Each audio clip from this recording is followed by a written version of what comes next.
Hey everyone, and welcome back to The Explainer. I am so thrilled you're joining me today because, wow, we are embarking on a truly fascinating journey.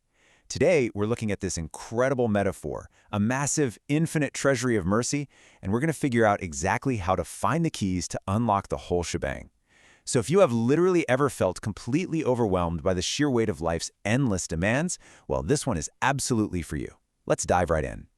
Section 1. Infinite Human Needs, the Problem. Seriously, do you ever stop and realize that your needs literally never end? It's just this exhausting, universal human experience, isn't it? I mean, you finally solve one problem, you take a quick breath, and boom, almost immediately, another one pops up. It is a relentless cycle. And the source material highlights this profound truth. We human beings are fundamentally limited. We have finite capacities, limited energy, limited resources, yet our needs and the demands placed on us, they are almost infinite. Recognizing this massive, glaring imbalance between what we can actually do and what we need is the very first step in our journey today. Section 2. The Bridge to Mercy. So, we face this incredibly stark contrast. On one hand, we have the human condition, small, weak, and constantly in need, just like we were talking about. On the other hand, we have Allah, possessing absolutely infinite power, the ruler of the entire universe, entirely free of any need whatsoever. The gap between these two states, it seems impossibly wide. How in the world could a small, fragile human possibly connect to that boundless power? Well, the source explains that the sixth secret introduces the truth of divine mercy as the great equalizer. Mercy is the only bridge. It's the exact thing that draws the small, needy human closer to a creator of infinite power.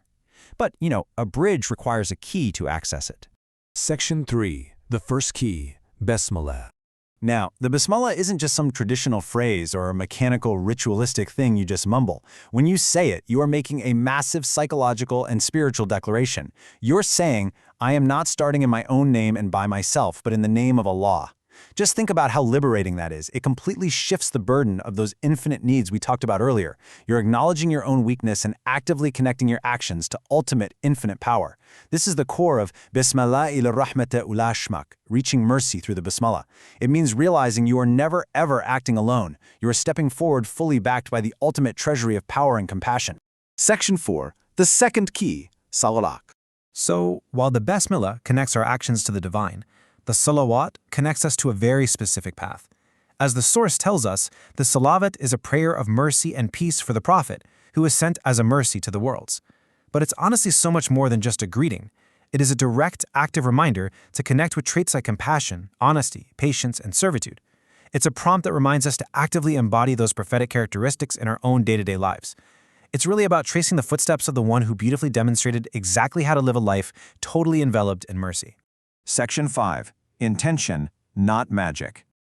Now we have to be careful here because it is so easy to fall into a really common spiritual trap. It's tempting to view the Bismillah and Salawat as like magic formulas or spells. Some people think that if you just repeat these words a certain number of times, every single wish will automatically be granted, but the source explicitly warns against this. The reality is that these keys absolutely require genuine faith, true intention, and a deeply directed heart. They are not mechanical passwords to some cosmic vending machine.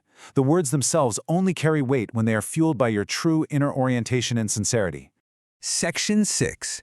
The Door Opening in Life. Look, just holding a key in your hand isn't going to do anything. You actually have to walk up to the right door, put the key in, and turn it. So how do we actually do that in real daily life? It's 3 steps. Step 1, start your task, whatever it is, with the Bismillah. Step 2, bring a short Salawat, actively remembering the Prophet of Mercy. And step 3, right in the middle of that task, ask yourself, how can compassion, honesty, and good morals actually be shown in what I'm doing right this second? Reaching mercy through the Bismillah might begin on your tongue, but the door to that infinite treasury, that is actually open through our actions in the gritty reality of our daily lives. Which brings me to a final question for you to really ponder today. In which of your actions will you use this key today? We've learned that the treasury of mercy is completely accessible. The massive gap between our weakness and infinite power can actually be bridged. And we have the keys, the Bismillah and the Salawat, ready to be used with genuine intention. But knowledge only becomes power when it's applied. So I'm going to leave you with this provocative thought. Please, don't just leave this key sitting in your pocket. Pick one action today, walk right up to the door, and open it. Thank you so much for joining me for this explainer. Until next time, stay curious and keep learning.